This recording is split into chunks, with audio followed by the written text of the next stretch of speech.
Good morning, this is Wayne Blau with another Smart Profit Maximizing Moment. Today we're going to talk about marketing mistakes to avoid. Look, we're coming back, okay? I've seen charts, businesses are reopening, consumers are starting to go back to restaurants and, summer, even travel is starting to come back, though very, very slowly. And to be honest about it, the old rules are going to be back.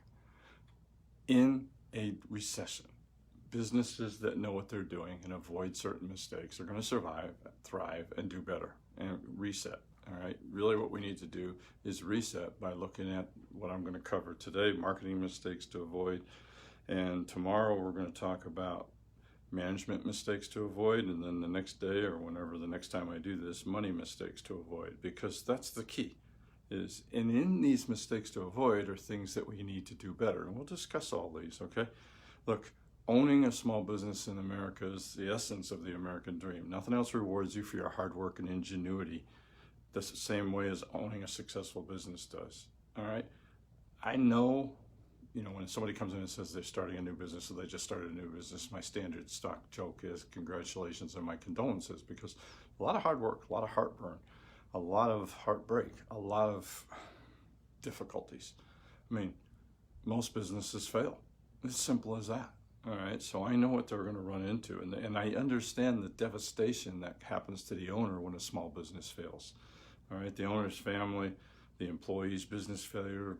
I mean, it hurts them all. All right. Business failure leads to divorces, bankruptcies, depression, alcohol and drug addiction, and even led to suicide. And I've seen it all. All right. The sad thing is that almost all business failures are due to some common mistakes and could have been avoided pretty simply if the business owner was just aware of them. So the problem with most business owners when they first start, and even after they've been in business for a while, is not the mistakes they make. It's not what they know. It's what they don't know, and it's what they don't even know they don't know. Okay. So let's talk about marketing mistakes. I was like most business owners when I started. I was good at my core product and thought that would be enough. My training and experience had made me a good CPA. I was good at it, but I had never been trained in marketing and sales. I thought if I just did a good job, the customers would show up and that would be it. I call this the build it and they will show, build it and they will come model, from the field of dreams. Unfortunately, I soon found out the big problem with this model is if they don't know about your business, they won't just show up. Not knowing how to market is one of the biggest reasons businesses fail. Here are the biggest marketing mistakes I have made and seen my clients make over the years. Not having a true USP. What's a USP? It's a unique selling position. Simply put, when faced with all the possible choices, including doing nothing, why should the customer buy from you? If you can't answer this clearly and concisely, your sales will suffer. Look, I'm going to go through these business mistakes. We're not going to discuss how to fix them right now. That'll be something we discuss later. All right. What we're going to do is say, here's some things. And if you think you have that problem, I have. Search my blogs. I've discussed all of these at one time or another, or search my YouTube videos. All right. Second marketing mistake is not spending enough time on marketing. If you're not spending at least half your time on marketing, you're setting yourself up for failure. At least a quarter. I mean, you need to be doing some marketing. I was bad about that. Giving up control of your marketing. We all do that. Without customers, you don't have a business. You have a hobby. Okay. You can outsource and delegate basically everything, but you must keep control of your marketing. Even the most experienced marketing professional won't care about your business as much as you do. You are just one of their clients. No one knows as much about your business as your customers' wants and needs as you do, or shouldn't. You should know more than anybody else. Plus, your marketing must match your ethics, values, and goals, or you will sabotage them. It'll be simple as that. Get help, but stay in control. Failing to target your marketing is another big mistake. You can't afford to market to everyone.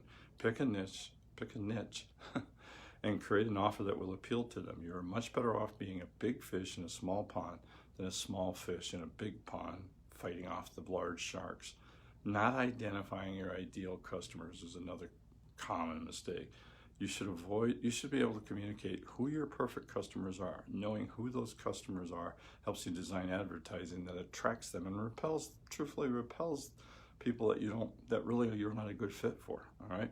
Not knowing what problems your prospects need solving. Concentrate on the benefits of your product or service rather than its features. You should know what keeps your prospects awake at night. What do they need help with? What are they worried about? How can you solve their problems and alleviate their pain? It's key. What do you offer? Again, go back to the USP. All right, remember what the USP was, because that's so vital. Out of all the choices out there, including doing nothing, all right, why should they work with you? Okay, not knowing what problems your prospects need solving. This is key. I have this great product. You need it. Why? It's simple as that. Why? You need to convince me that that your product solves a problem I already am aware of. Either that, or you're going to have to spend a lot of time educating me that I have a problem that I'm not aware of. Concentrate on the benefits of your products or services rather than its features. You should know what keeps your prospects awake at night. What do they need help with? What are they worried about? How can you solve the problem and alleviate their pain? Look, I've been in this one where I tried to convince somebody they needed to, back in the 90s, they need to computerize their books and they needed to take control themselves. And, they didn't see it as a problem, so it was a hard sell. I had to educate them first. Another problem business owners have is not being consistent with your marketing. You need to be consistent. A company that runs poorly designed advertising every month will outsell well-designed ads that only run once. Whatever advertising you choose should be committed to for at least 6 months. Biggest mistake I see business owners do in the marketing area is not selling to their current customers. Your current customers are simply put your best source of added revenue. They already know you, like you, and hopefully trust you. It makes sense to spend the majority of your marketing time and dollars selling to them.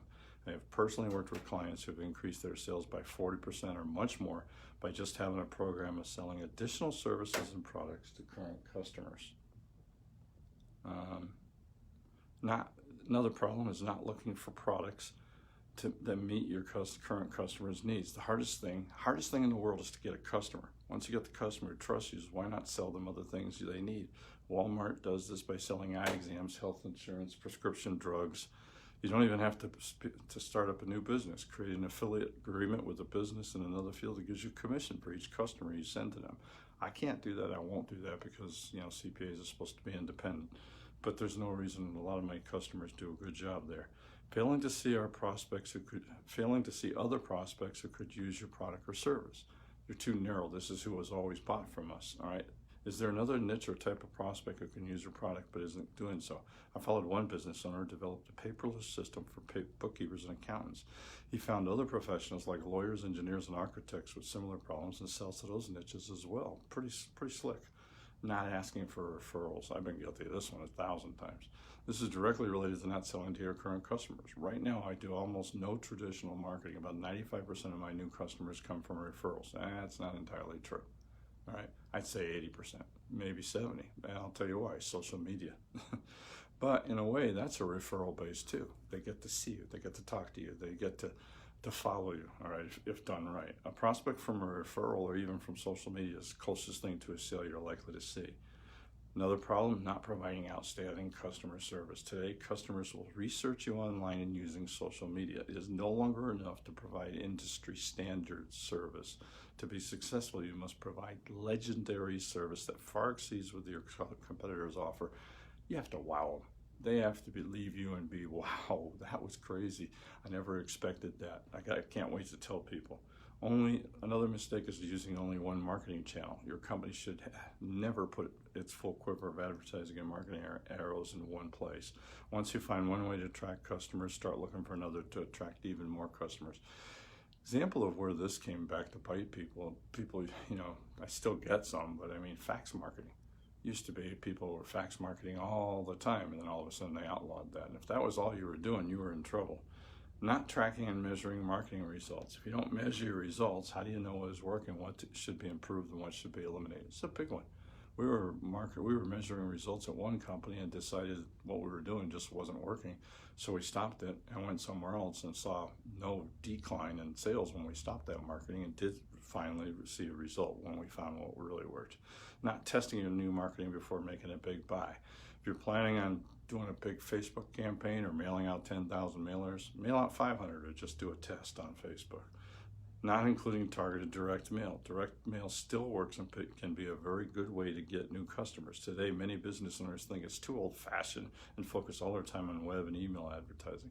I found that only about 20% of my customers have signed up for my email list. I would be ignoring the other 80% if I didn't send snail mail newsletters and offers, or email even, not including social media and text marketing in your plans.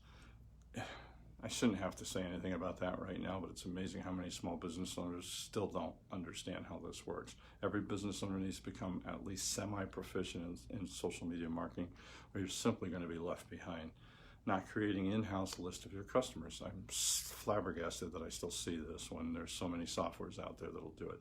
Your customer list is one of your most important assets, and build this up and you will always have the ability to sell new products and services quickly. On top of that, I told you one of the fastest way to increase sales earlier in this in this Facebook Live, was that selling to current customers. If you don't have a list, how do you do it? Forgetting to include a call to action and deadline in all your advertising. I still see this. Always tell your customers what step they should take next. Don't assume they will know and follow through. Tell them what you want them to do and give them a deadline. This works. Simply as that. This works. Being mediocre in the sales department, you do all this marketing and advertising, people show up and you don't sell. As simple as that. Yes, some people are definitely much better than others in selling, but all business owners have to become proficient in selling their service and product. Otherwise, you're going to run out of business. Simple as that. Not knowing the lifetime value of your customers. Knowing how much your average new customer is worth helps you to know how much you should spend to acquire them. Cell phone companies understand that and have built their business models around this key concept, okay? They deeply discount the cost of a new phone, knowing they will easily make up the difference with huge profits on monthly service fees. At least they used to. Now they don't. Their phone has become a huge profit center, but they're small computers now. They're not what they used to be. Giving up what's working when times get tough. If it's working, never stop.